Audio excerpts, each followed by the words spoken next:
Em nome do Pai, do Filho e do Espírito Santo. Amém.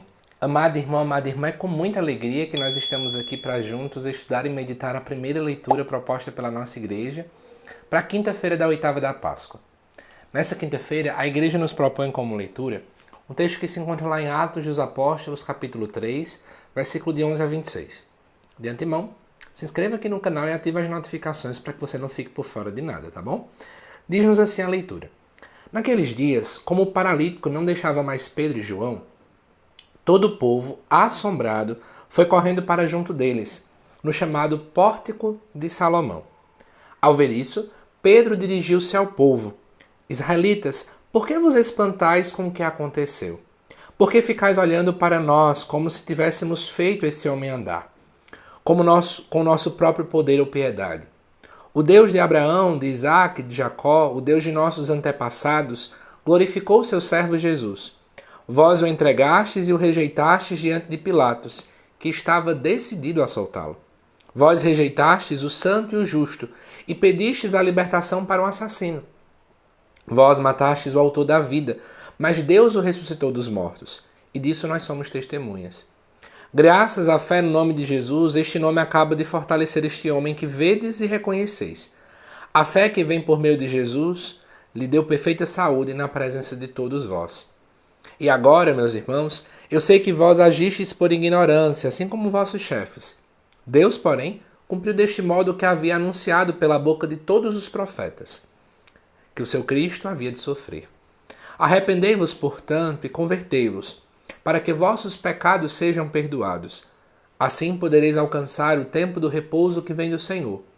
E ele enviará Jesus, o Cristo, que vos foi destinado. No entanto, é necessário que o céu receba, até que se cumpra o tempo da restauração de todas as coisas, conforme disse Deus nos tempos passados, pela boca de seus santos profetas. Com efeito, Moisés afirmou: O Senhor Deus fará surgir entre vossos irmãos um profeta como eu. Escutai tudo o que ele vos disser. Quem não der ouvidos a esse profeta, será eliminado no meio do povo.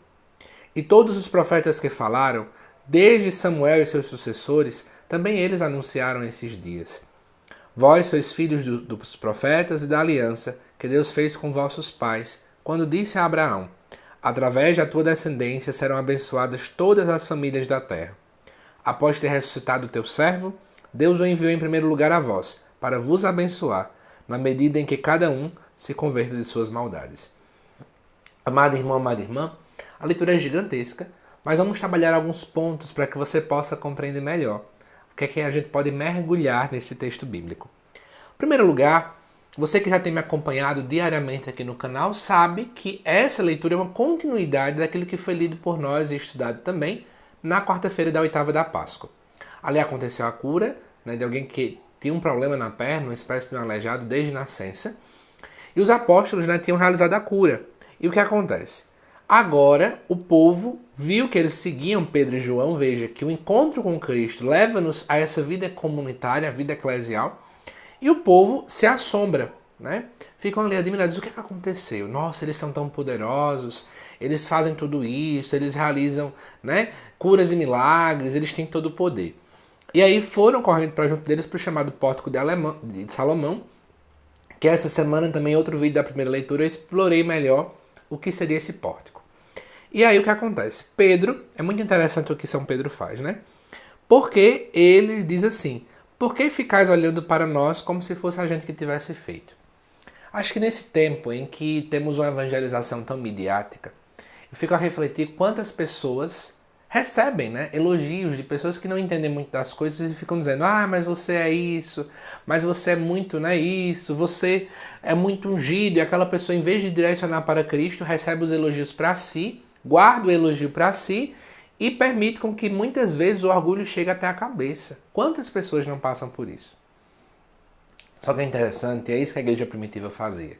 Quando o povo elogiava de modo equivocado, eles automaticamente, repito, eles automaticamente redirecionavam tudo isso para Deus. Porque eles compreendiam que a honra, a glória não estavam neles, mas em Cristo. Só isso aqui já dá uma bela reflexão sobre como é que tem sido a nossa postura diante de tantas pessoas que às vezes nos aclamam, nos glorificam. Como é que tem sido a nossa evangelização, o nosso anúncio? É centrado no Cristo ou é centrado em nós mesmos? Mas continuando, ele começa, então ele tira daquilo que é acessório, porque é isso que está acontecendo aqui. O acessório é a cura que aconteceu, é o milagre que aconteceu, mas o que é essencial? Anunciar Jesus. Quantas vezes em pregações, em homilias, em encontros, nós temos focado mais naquilo que é acessório, né? Naquilo que não é o principal, aquilo que não é o primordial, em detrimento daquilo que é o ponto principal, o ponto-chave a ser anunciado. Às vezes o Cristo é esquecido, gente. Precisamos ser sinceros. É esquecido em nossas palestras, em nossas pregações, em nossas reflexões. Quase às vezes a gente não vê o nome de Cristo sendo falado. E aqui os apóstolos nos dão literalmente uma aula, né, do que é ser igreja. É em tudo trazer para o centro Cristo. Depois, continuando aqui, eles vão começar a falar tudo aquilo que foi feito. E é interessante, é esse tópico que eu queria também elencar. No versículo 14 vai dizer assim: Vós rejeitastes o santo e o justo, que é Jesus, e pedistes a libertação para um assassino. Eu queria deixar claro uma coisa, que muitas vezes você pode ter dificuldade sobre isso aqui. Preste bem atenção. Por que aquele povo libertou Barrabás e não Jesus? Pensa comigo que é muito estranho o povo ter olhado para um assassino muito mais do que Jesus. Na verdade, a gente precisa entender que Barrabás, mais do que um assassino, ele era uma espécie de um agitador político. Era alguém que batia de frente, era alguém que pregava o triunfalismo, era alguém que tinha toda essa visão, né? Jesus sempre foi muito manso e humilde, como a gente costuma também dizer, né? Jesus manso e humilde de coração. Então o que acontece? Os judeus não estavam muito esperando um líder pacífico. Eles queriam alguém assim, como Barrabás, sangue nas veias, né? Alguém assim que fosse de impor, que fosse aquele agitador. Por esse motivo eles acabam escolhendo Barrabás e não Jesus. Comento isso porque às vezes a gente não entende esse contexto da época, né? E já para finalizar, eu só queria trabalhar dois últimos pontos. Primeiro, quando fala no versículo 16, graças à fé no nome de Jesus, esse nome acaba de fortalecer e por aí vai. Os nossos irmãos protestantes, às vezes, usam esse versículo de modo equivocado. Não é o nome pelo nome que salva ninguém, que cura ninguém. Parece então que se você dissesse o nome de Jesus, né? Jesus, aí a coisa acontece. Parece que o nome de Jesus tem algo mágico. Mas, na verdade, para um judeu, o nome carregava a essência da pessoa. Em outras palavras, é a essência de Jesus, ou seja, ele por ser Deus que nos salva. Ele por ser Deus que nos cura. Ele por ser Deus que nos liberta e por aí vai. Estou comentando isso para que a gente possa mudar muitas vezes a nossa discussão em relação a muitas coisas. E o último detalhe, se você observou, lá no versículo 22 em diante é falado: com efeito, Moisés afirmou. Então onde é que vem essa história? Só a título de curiosidade. Aqui, Lucas, ao escrever Atos dos Apóstolos, faz uma referência a Deuteronômio capítulo 18, versículo de 15 a 19. Deuteronômio era um livro da Torá judaica, que para nós é o Pentateuco, os 5 primeiros livros da Bíblia. E aí, ele está falando para um povo que conhecia esse texto. E ele vem mostrar que em Jesus é que isso tudo acontece. Então é isso, amados irmãos e irmãs. Eu sei que o vídeo foi um pouco tarde hoje, de algumas intempéries da minha vida pessoal, mas está aqui e já também vai sair ao ar, assim que terminar a edição, o vídeo também sobre o Evangelho desta quinta-feira, da 8ª de Páscoa. Que Deus te abençoe e compartilhe esse vídeo com outras pessoas, tá bom?